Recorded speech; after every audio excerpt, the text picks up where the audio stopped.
Good afternoon and good evening, everyone. Thank you all for being here today. We appreciate it. We are expecting around 100 participants, mostly from the Southern California area, which we are pleased with. And we know your time is valuable. We have a lot of information to cover and to go over.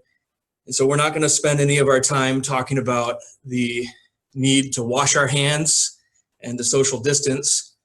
We're going to get straight into the topics to be covered. These are very stressful times for small businesses in the United States and across the world. We, as small business owners, we hate unknowns and speculations, but we seem to have found ourselves right in the midst of unknowns and speculation. And so Prospect Financial Solutions and Payroll Vault are going to try to answer a lot of questions regarding the CARES Act and the Families First Act. CARES Act was signed into law last week. The Family First Act was signed into law a couple of weeks ago. So my name is John Hopkins. I'm a partner at Prospect Financial Solutions. I will be one of the presenters. Joel Hendricks is the other partner at Prospect Financial Solutions. He will be presenting on some of the topics. And also joining us is our payroll manager with Payroll Vault, Amy Minares. Together, the three of us are hoping to answer a lot of questions and really dive into these topics. So by way of introduction, we're gonna go over the objectives of this webinar. First of all, we wanna answer questions. We all have questions right now. We're gonna cover key provisions of both of the main bills that were signed into law. We're going to hopefully give you, the small business owner, action items that you can do right after this webinar or in the upcoming days.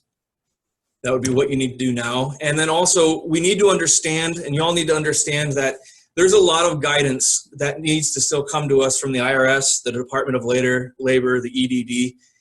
And so you're going to hear Joel and Amy and me talk a lot about when the dust settles, the things we can do now and things that we can do when the dust settles, because we don't have guidance on a lot of the information that we're going to be presenting.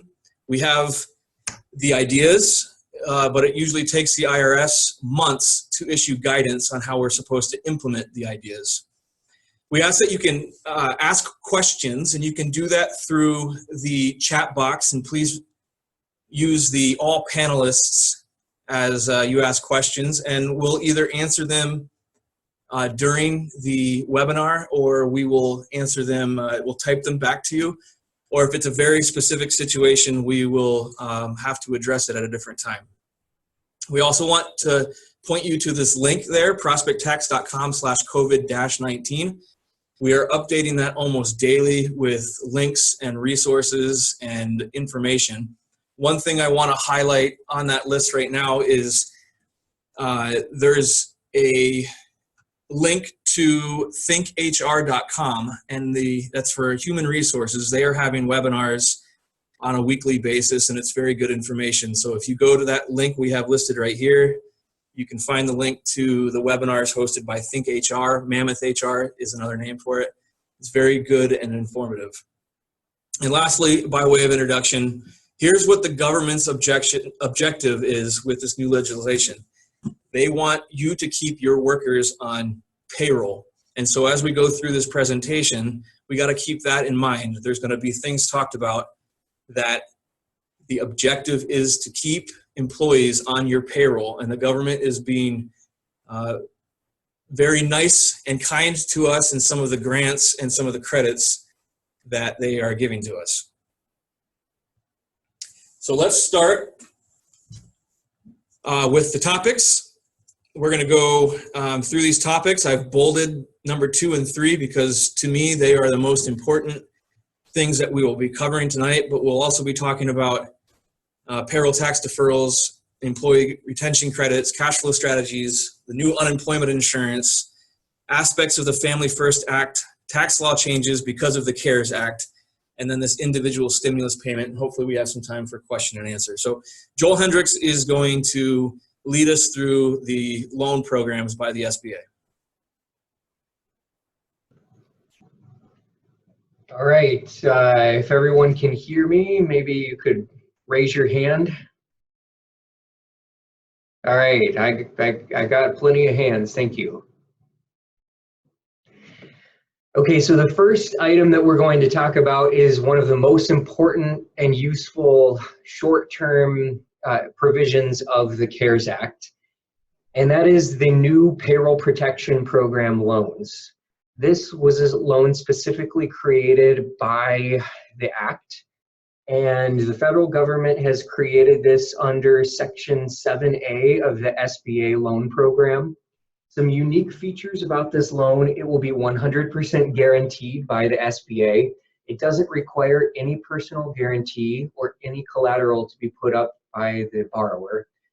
All of the loan application fees are going to be waived, and portions of the loan will be able to be forgiven if they're used for qualifying costs. So who's eligible for this? Basically, any business and nonprofit that employs fewer than 500 employees, and certain sole proprietorships and independent contractors can apply for this loan. You do have to self-certify that you have been injured in some way by the current economic conditions, but based on our reading of the law and what we have currently, we believe that the government is going to be very, very liberal with their definition of what economic conditions make these loans necessary to recipients. So generally, we believe that the vast majority of all businesses will be able to apply for this Payroll Protection Program loan, also known as PPP.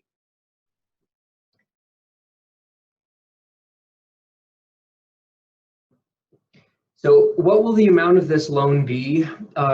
There's going to be a look back conducted examining what is the average cost of your monthly payroll from February 15, 2019 through June 30th, 2019. That average monthly payroll cost will then be multiplied by 2.5. That will be the proceeds that you are eligible to borrow on this loan.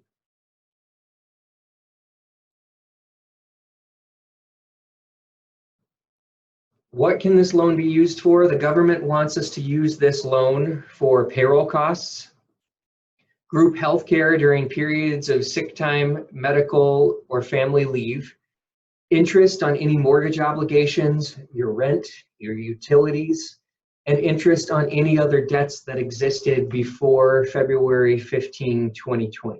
So you cannot borrow new money and expect to be able to use these loans on those new debts.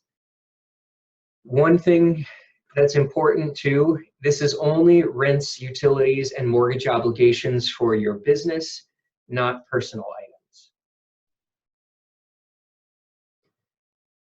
What is included in the definition of payroll costs? It'll be salaries, wages, commissions, cash tips or equivalents, payment for vacation, parental, family, medical or sick leave, allowance for dismissal or separation, group healthcare benefits, including insurance premiums, payment of retirement benefits, payment of state or local taxes assessed, and in addition to that, payments or income of sole proprietorships, as long as annualized that is less than $100,000 per year.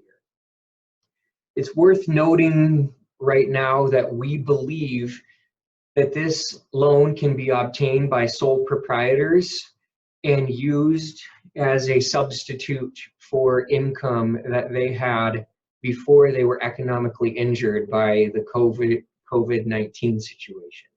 We're still waiting for details on that, but at this time, that is what we believe. So sole proprietors, independent contractors, and members of the gig economy may very well be able to make use of this type of loan, just as well as businesses who have employees on their payroll. What is not included in payroll costs? Compensation of employees who earn more than $100,000. At this time, it appears that there will be a look back to see if those same employees were earning more than $100,000 last year. That remains unclear, and we will be working to find good answers on that just as soon as we possibly can. You are not allowed to include compensation of employees who reside outside the US. You also cannot include wages for sick leave or family leave that qualify for the new employment tax credit. This will be covered a little bit later in the presentation by Amy. And what items are going to be forgiven? Eligible costs that are paid and incurred for an 8-week period from the date of the loan origination could potentially be forgiven, and they include payroll costs, interest on mortgages, rent, and utility payments. The forgiven loan amounts will not be treated as taxable income when they're written off, which is good news.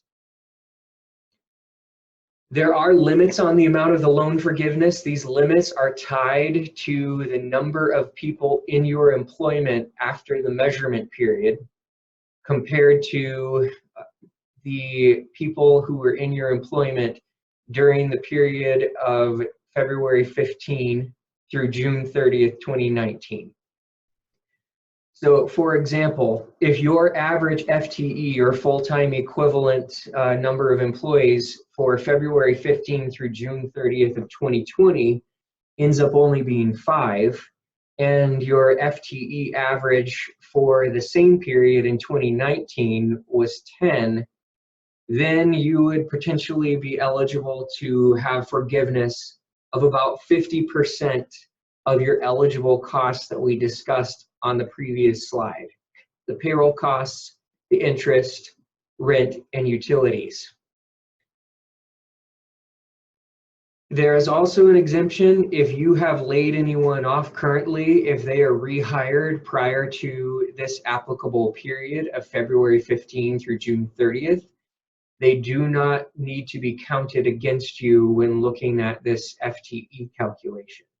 So it's important to take a look at what your plans are as far as your employee count, what you think you will realistically be able to keep in your employment through June 30th, because those numbers will be critical when determining how much of this loan you will not need to pay back.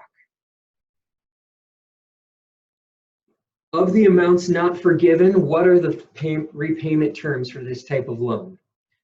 First of all, the payments of principal and interest are waived for at least 6 months and up to 1 year if you request an additional extension and that's approved. After that waiver period, you would be subject to a 4% interest rate, and you can negotiate repayment terms of up to 10 years' time. So how do you apply? Most local banks are supposed to be able and ready to provide this type of SBA loan. This type of loan was created Friday, so not every lender is going to be ready to go. But pretty much any SBA approved lender should be able to facilitate this loan as soon as they are able. There is a partner called boefly.com, who is an approved online lender which has been vetted by Payroll Vault. The website is listed here, and that may be a very good place to start. They have an easy online application. Once you submit your original results, you can go ahead and wait for their reply to see what additional items are necessary in order to qualify for the loan. This shouldn't be particularly difficult because there's no guarantees. There are no requirements to verify income or the borrower's ability to pay. So we should see, as time goes on, increasingly streamlined application for these types of loans. There's a second type of SBA loan that is worth taking a look at. It's called the Economic injury disaster loan. EIDL is the acronym. This type of loan will provide up to $2 million of operating capital to businesses that have been impacted by the COVID-19 crisis. If you apply for this type of loan, you are eligible to get an advance of $10,000 within 3 days of successful loan application. And that $10,000 will not need to be repaid if it's spent on paid leave, maintaining payroll, costs due to supply chain disruption, mortgage or lease payments, and repaying other obligations. It's worth noting, if you receive one of these loans and you get the $10,000 advance, if you also apply for a payroll protection loan, and you're applying for loan forgiveness after you received that loan, if you've received this $10,000 advance, it will be deducted from the total amount of loan repayment forgiveness that you're eligible for. And I see there's one question that came through about, can you apply for both the EIDL and the PPP loan? We'll get to that in just a moment, but the short answer is yes. So how do you apply for this economic injury disaster loan? You'll have to apply for this one on the SBA website. We have a link here. If you go to sba.gov, you will see the COVID-19 relief link on their homepage. And approval can be granted solely based on your credit score. So this also should be a fairly streamlined process. And here's that question, can a business get both an EIDL and a PPP loan? The answer is yes, you can, but the proceeds may not be used to cover the same expenses. We have a question also, will this presentation be made available after? We are recording the presentation and we plan on making this available on our website.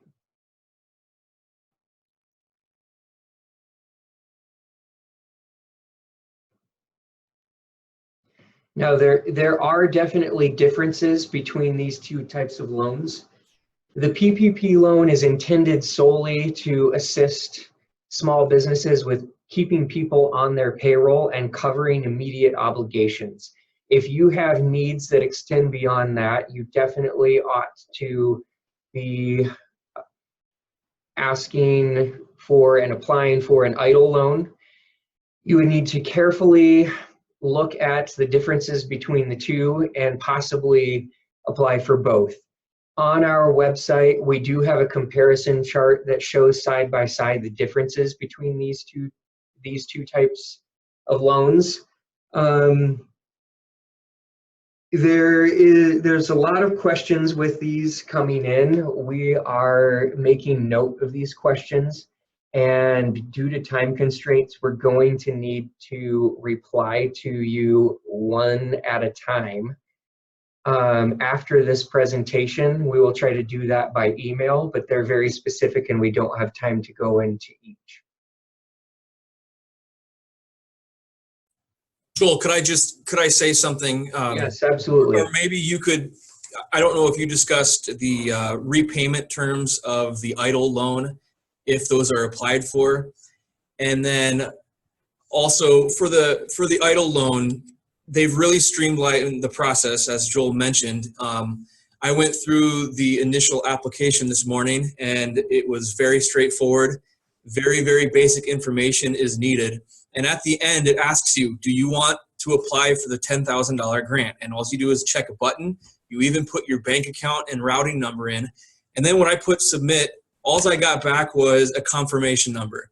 My assumption is that the $10,000 will show up in the account in the next few days, and the SBA will reach out to me via email if they need more information or to ask me how much money I actually want to apply for and those types of questions.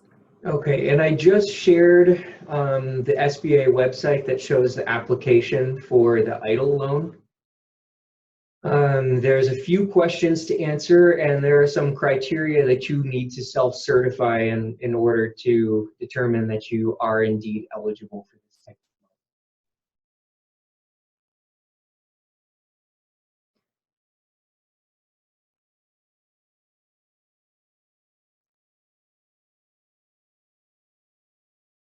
of loan. Okay, the next topic is payroll tax deferrals.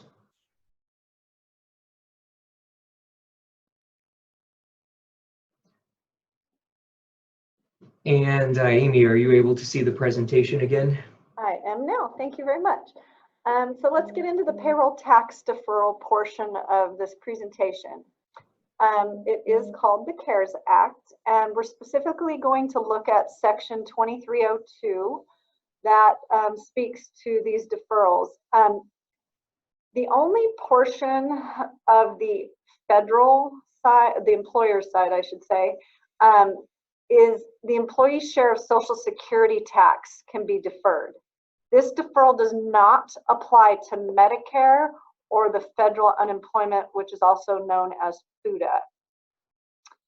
From the state perspective, EDD, employers may request an extension of up to 60 days to file payroll reports and deposit state payroll taxes. You must request this in writing.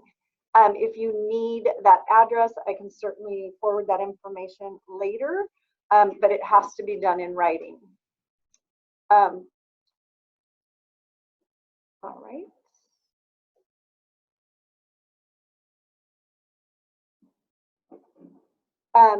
In addition, the state payroll taxes that are included is the unemployment insurance, UI, employment training tax, ETT, state disability insurance, which is SDI, and the personal income tax, which is PIT.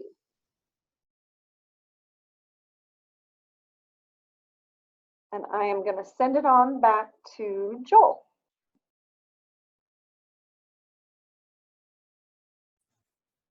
There's also a provision in the CARES Act. Remember, we're dealing with the government, and the government's objective is for us to keep our employees on our payroll. And so if we backed up to what Amy was just talking about, payroll tax deferrals, the idea is, hey, we get to keep payroll taxes and not remit those to the government so that we can pay our employees. The government does not want us to send people to the unemployment lines, which we understand. There's also then this employee retention credit, and it's a provision of the CARES Act. And for an eligible business, you need to be partially or fully suspended. So if you're a non-essential business, that Governor Newsom or President Trump said you can't go to work, and you're the owner of the business, like a restaurant, and you're seeing that your revenues are going down, then you are eligible for this credit. The other businesses that are eligible are any business that has seen at least a 50% reduction in gross receipts. So that's going to be on a quarterly basis. I'm assuming we will take second quarter or first quarter 2020 and compare it to last year's first quarter, see that your revenue went down by 50%, and then you're an eligible business. So this is a credit against the Social Security portion of payroll taxes that you, the employer, pays, and it's up to 50% of qualified wages paid to employees. So if you're an eligible business, and let's say you pay an employee $5,000 in any given quarter, because you're an eligible business, you get a $5,000 tax credit against Social Security taxes. That's a pretty good credit. Remember, the whole objective of the government is to keep that employee on your payroll rather than laying them off or sending them to the unemployment lines. Now, this is one of those when the dust settles credit, because the IRS has not issued any guidance whatsoever about how we're supposed to deploy this for our clients. If you are a client of ours, you can bet that this is something we are going to track for you, and we are going to apply for you when the time comes. We have access to your books, so we can easily check whether or not you are an eligible business. And if you are, we will apply for it for you. That's all I've got for the employee retention credit.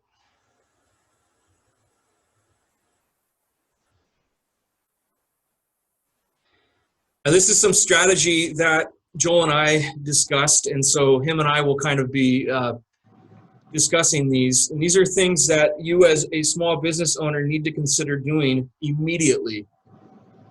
Joel talked about the PPP loan and the EIDL loan. I advise anybody who is in a cash crunch or is going to be in a cash crunch in the next weeks or month to go online and fill out the EIDL loan immediately and get that $10,000 or get the process started on that $10,000.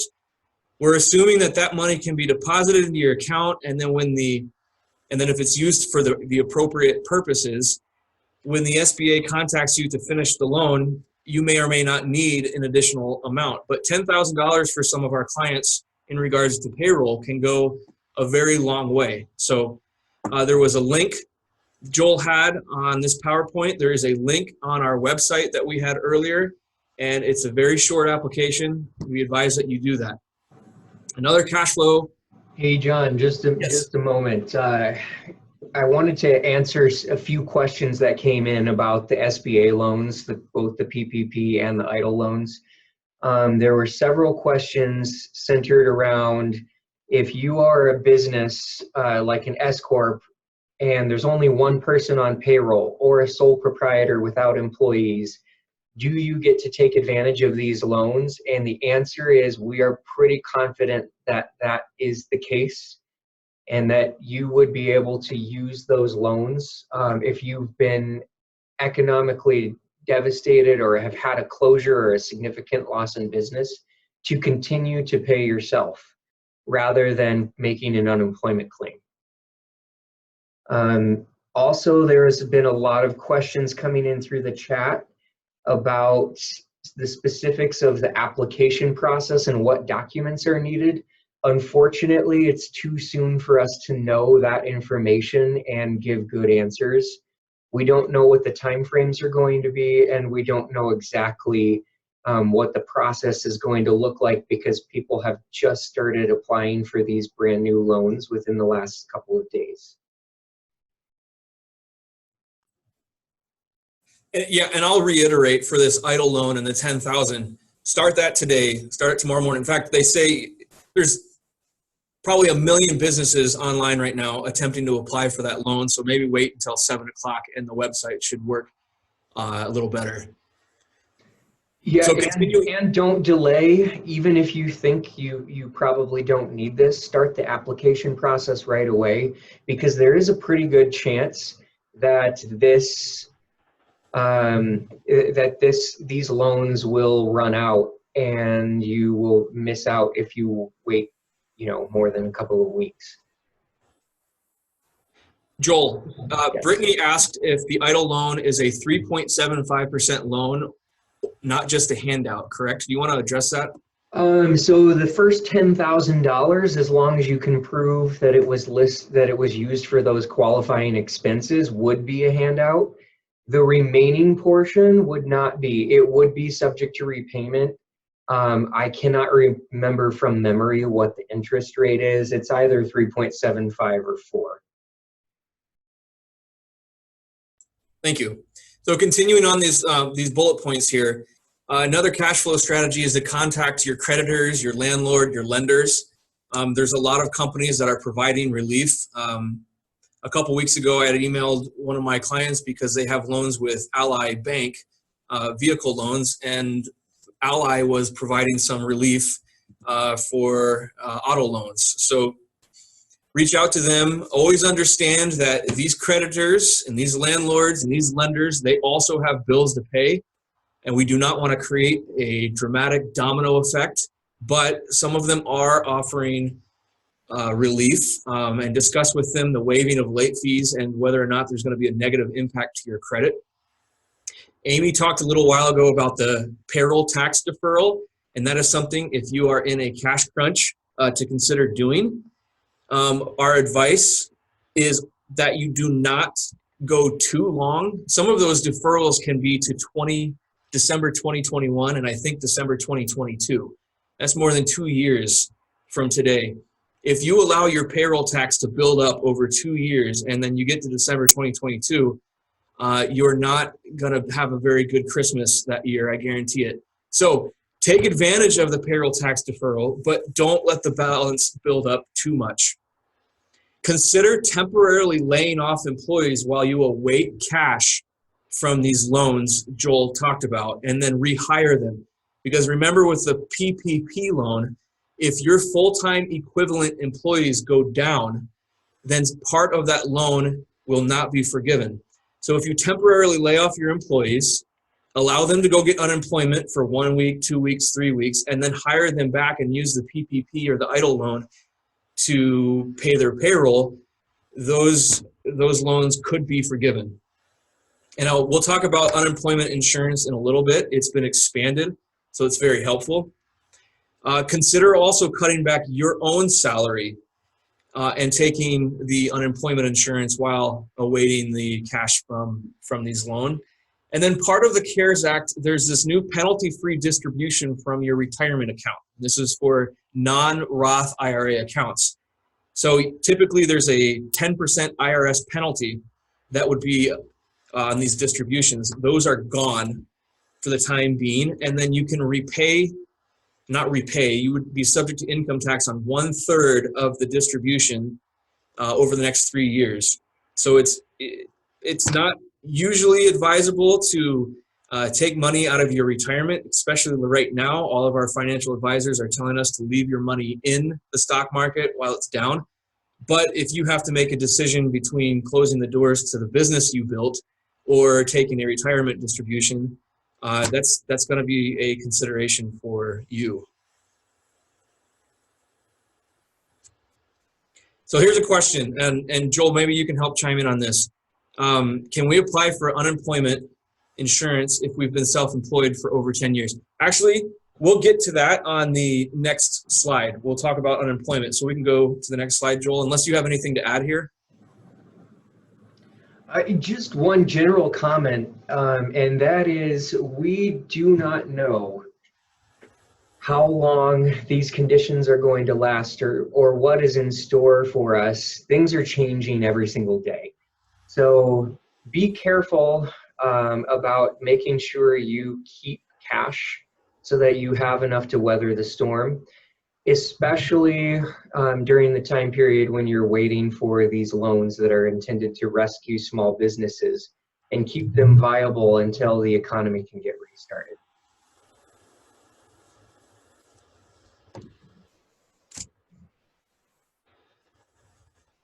Okay, this is part of the, I think this was with the Families First Act that was signed a few weeks ago. And so the idea behind this is the huge expansion of unemployment, and your state is the one that administers unemployment per federal guidelines, and some states have higher guidelines or higher unemployment than the federal government's guidelines. So now if you are self-employed and you haven't, so if you're a sole proprietor with no corporation, Schedule C filer, you can apply for unemployment insurance. And in the state of California, you do that through the edd.ca.gov website, and I have a link there below. If you are self-employed, and so if you're an owner of an S corporation or a C corporation and you've had a significant decrease in income, you can also go on and apply for unemployment insurance. And then, as we've discussed, we need to take these things into consideration when we are getting these loans. One note about the unemployment insurance rate: typically, if you lay somebody off and they go on unemployment, that you then have to pay higher percent of your payroll costs into unemployment. Unemployment rates are going to freeze and will not increase if you lay people off due to this current pandemic. And your employees, and for some of you owners, you can apply for unemployment even if your hours were reduced or you had a temporary layoff or there's a furlough. The website I have listed there is for California businesses, and there's a lot of good question and answers that the EDD provides to us. So I advise that you take advantage of that. And then in the state of California, we are now eligible to get up to $1,050 per week for 39 weeks. And that is up from a maximum of $450 a week for 26 weeks. So they've really expanded what is available for folks who are getting laid off or how are having their hours reduced. And again, a strategy here is to consider laying off employees while you await the loans from the SBA. There's no reason you should go broke and have to close the doors while you're waiting for the government to approve your loan. Joel or Amy, anything to add to unemployment? No, I think you covered the majority of it, John. Right. We do have a couple of questions there. Okay. So Cheryl, yes, you can apply if you're self-employed. If you're in the state of California, please go to the EDD website. And Brittany, if you're working from home, look, if you have a decrease, if you're the owner and you have a decrease in income and you have to cut your salary, in a sense, that's you having to reduce your pay. So yes, you would be eligible to apply for unemployment insurance as the owner. If you are asking an employee to work from home and you've cut their hours, they can apply for unemployment based off of you cutting their hours. All right, if you ask an employee to work from home and they're working 40 hours and getting paid what they've normally gotten paid, they do not qualify for unemployment. They have to have a decrease in pay, reduction in hours, a layoff, or a furlough. Let me see, any other questions here? Geraldine? If a spouse is still working, yes, if your spouse is working, but you got laid off or you had a decrease in income, you can apply for unemployment. Your spouse can't because they're still making the same amount of money. If you are already on unemployment and already collecting unemployment, does it automatically change the amount you are getting? I don't think it automatically changes. You should go reapply for unemployment so you get the additional $600 per week. And Cheryl, one other question, will it affect the loan application if I apply for unemployment insurance? It should not affect the loan application. Yeah, I don't believe it will because they're not doing any kind of income verification.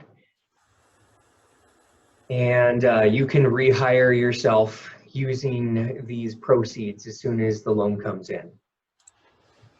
And one other question from Carrie before we move to the next slide.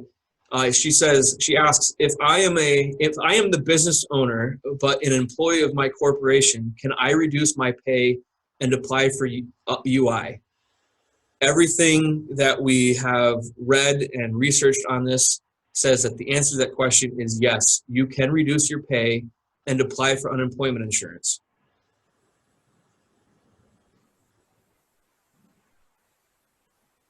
I hope we're answering all the questions. They were coming in pretty quick there.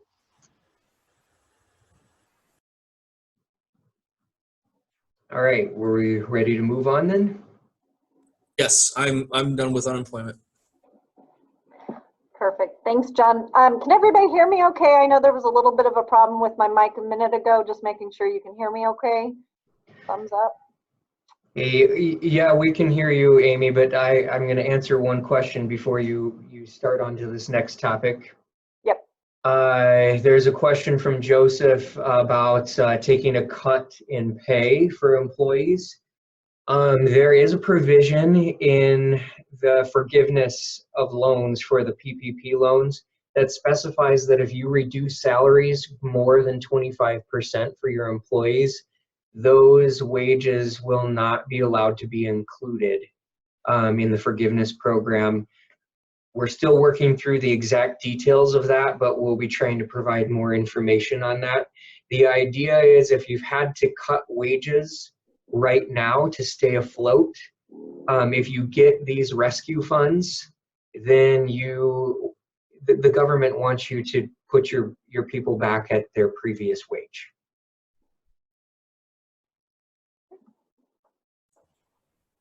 All right, go ahead, Amy. Awesome. Sorry, Amy, I'm going to cut you off again. If I missed your question, do you mind, because they were coming in very fast, do you mind either copying and pasting it and or retyping it? And then after Amy's done talking, I will try to answer those. Thank you. All right, thanks, guys. All right, so as we know, Families First Coronavirus Response Act has some paid leave provisions. However, those are not effective until April 1st. The Act mandates 2 forms of paid leave for employees of employers of 500 or fewer. I presume that all of you are less than 500 employees.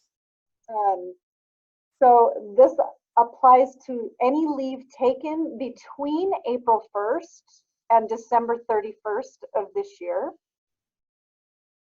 Beyond your own state sick leave, which is mandatory in the state of California, 80 hours of paid sick leave for eligible employees are available for those who are unable to work because of coronavirus quarantine, or have self-quarantined, or has coronavirus symptoms and is currently seeking diagnosis. An employee, the second part of that, is an employee who is caring for a child under the age of 18 whose school or place of care has closed, or whose child care provider is unavailable due to the coronavirus emergency, is eligible for up to 10 weeks of paid child care leave, and that follows the initial 10 days or 80 hours of leave available.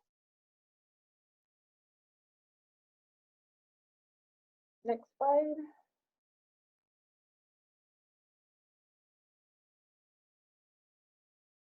Okay. Yep. Next slide. Thank you. And then looking at the payroll tax credits. Employers required to provide leave under either provision of the Act may receive refundable credits against the employer's share of Social Security taxes due on other wages. Employers may claim a refundable sick leave credit for sick leave and a refundable child care leave credit equal to the amount of paid leave the employer was required to provide under the Act. In addition, employers are entitled to an additional tax credit determined based on costs to maintain health insurance coverage for an employee during the required leave period and for the employer's share of Medicare tax on the amount of required paid leave. I know a lot of you probably have additional questions in regards to the required leave, going back to that 80 hours and such.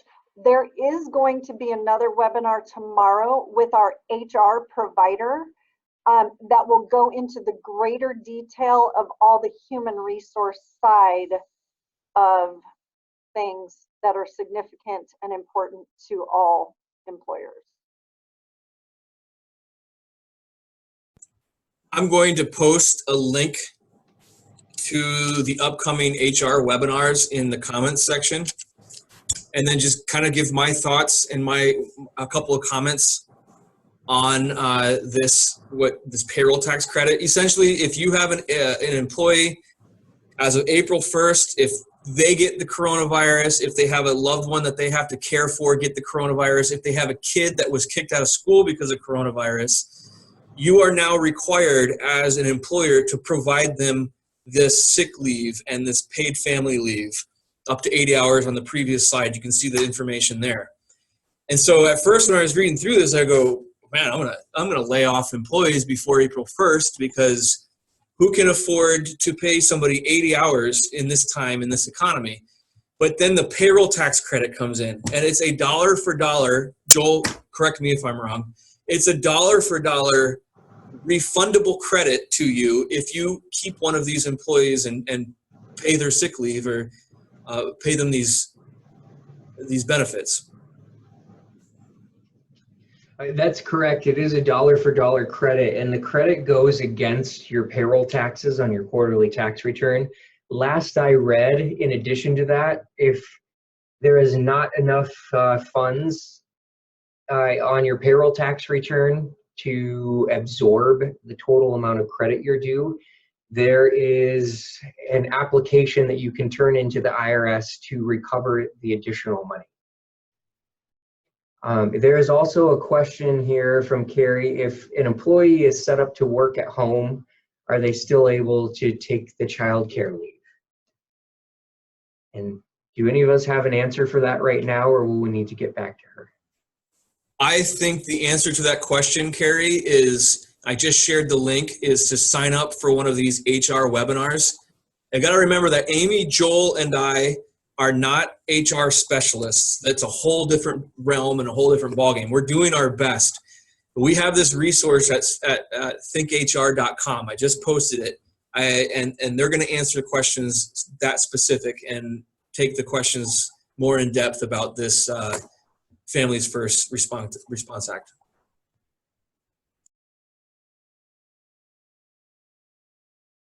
Okay, also, I see that there are quite a few hands that are raised. If you've raised your hand because you have a question, if you could please use the question and answer feature, post your question, and then we will get you an answer.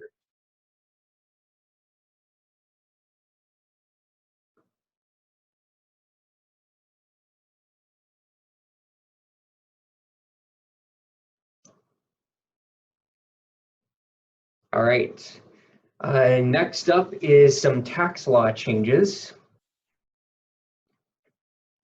The first one was already touched on before. Up to $100,000 of retirement plan withdrawals between January 1 and 12/31/2020 will be exempt from the early withdrawal penalty. Additionally, that income will be recognized over a 3-year period, so you won't have to take the hit all at once.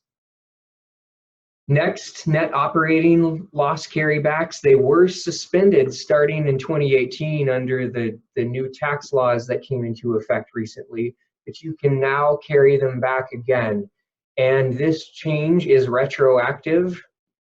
So if there is anyone who sustained a loss in 2018 or 2019, and they were not able to carry it back, we can now go ahead and do that and recover some money.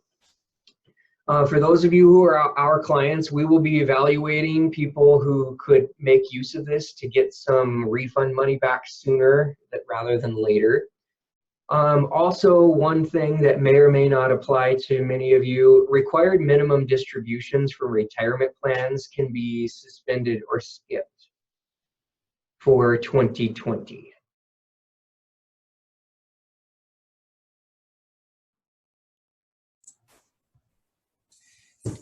One of the last things that we're going to talk about is this individual stimulus payment that we're fielding a lot of questions on, and we'll get to that in just a second.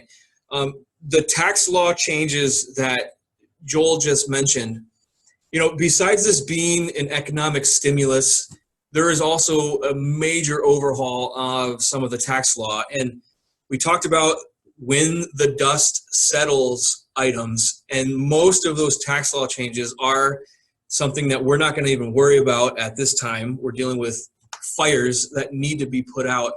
We're going to be dealing with that later on in the summer. Those are when the dust settle items. Now, this individual stimulus payment, so this is the one that we're all expecting to be direct deposited into our bank accounts. And so we're going to go over this, a few bullet points here. You see the amounts. I'm sure everybody knows what the amounts are.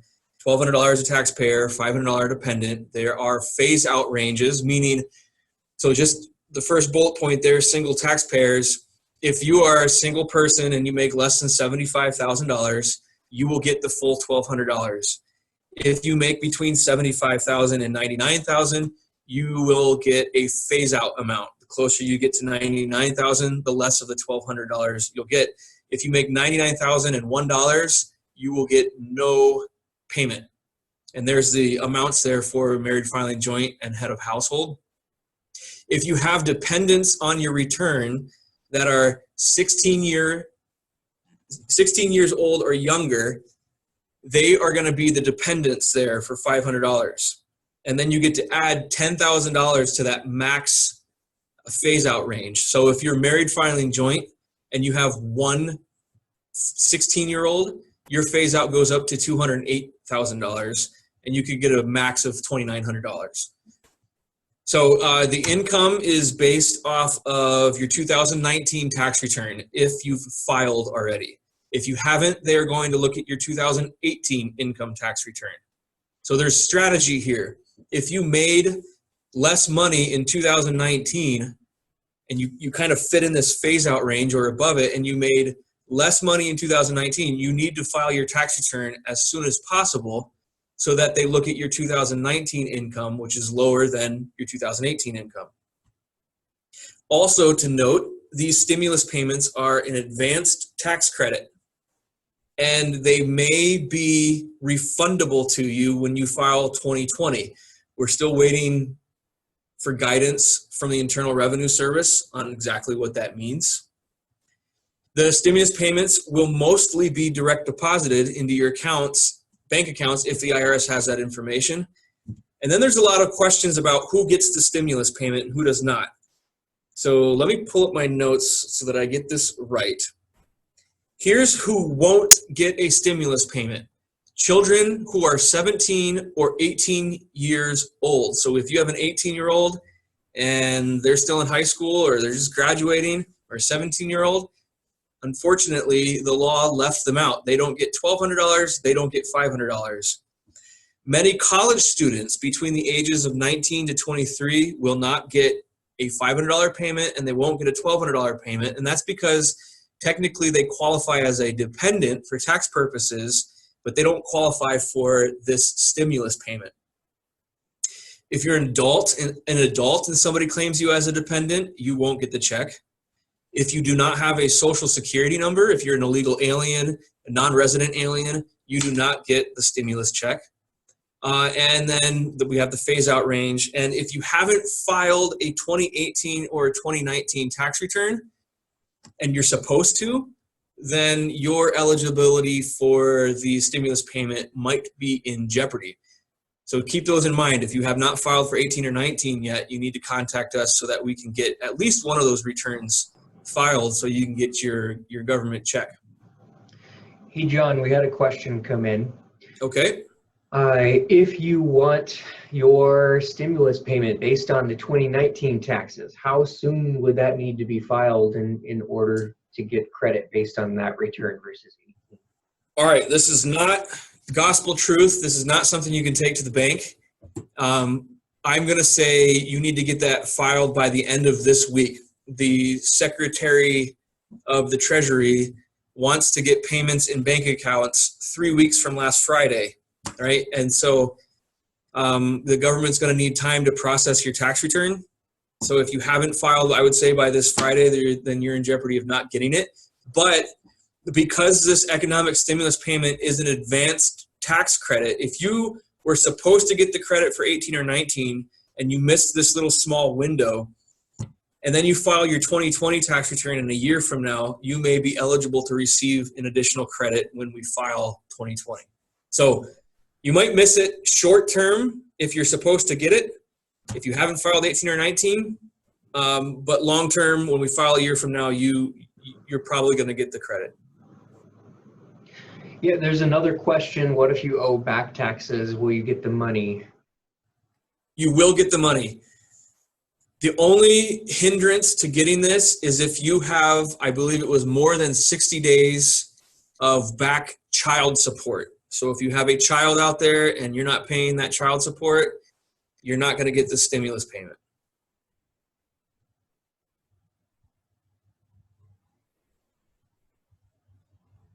So somebody asked, can you explain the head of household limits? Head of household is a filing status with the Internal Revenue Service that you can claim on your tax return if you have a qualifying dependent. And so typically it's a non-married person. Let's say it's a working mother who has a child at home. She qualifies for head of household. If her income falls between 112,500 and 136,500, she gets a decreased stimulus payment. If it's below 112, she gets the full amount. Hopefully that answers your question, Linda. So here's another question regarding this. I heard there was a link somewhere to add a bank account, and if you haven't had direct deposit in the last 2 years, with the last 2 years, so they're supposed to direct deposit these stimulus payments, and if they don't have a bank account on file, they're supposed to mail it. And I had a client tell me that if you get it mailed, it's going to take them months for you to get the stimulus payment, which might be the case. We are dealing with the IRS.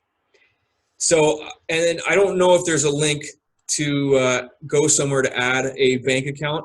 I'm going to post the link to the IRS website where they're doing updates for the coronavirus relief. And you'll see right at the top there, it says stimulus payment checks, no information available yet, no sign up needed.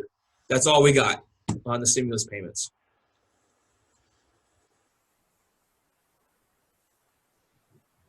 Okay, one other question came in. If your child turns 17 in 2020, will you still get the $500 stimulus payment? No, I don't think you would get the stimulus, the $500 there. The child has to be 16 or younger to qualify for the $500 check.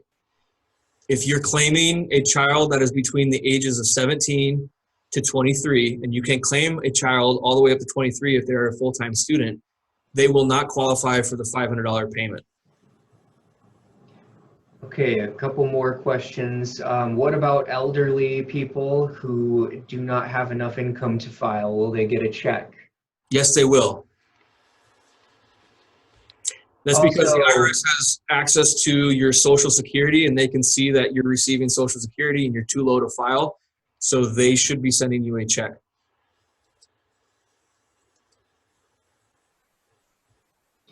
The income limitations, Carrie, yes, they are based on AGI. Joey, what if we have always had to pay for the last 5 years and never received a refund? Yeah, you will get this stimulus check if you fall within the income limitations.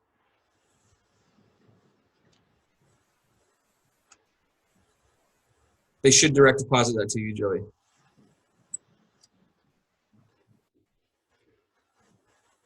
There's a question about the $10,000 addition to the phase out.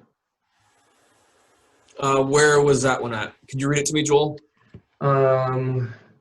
What is $10,000 max phase out? I believe it's regarding add $10,000 for each dependent.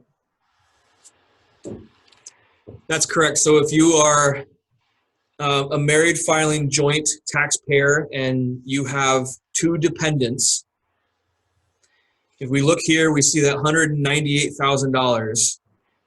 If you have 2 dependents, you would say that that 198 is now $218,000. So you can make more money to qualify for this stimulus payment. Hopefully that answers that person's question.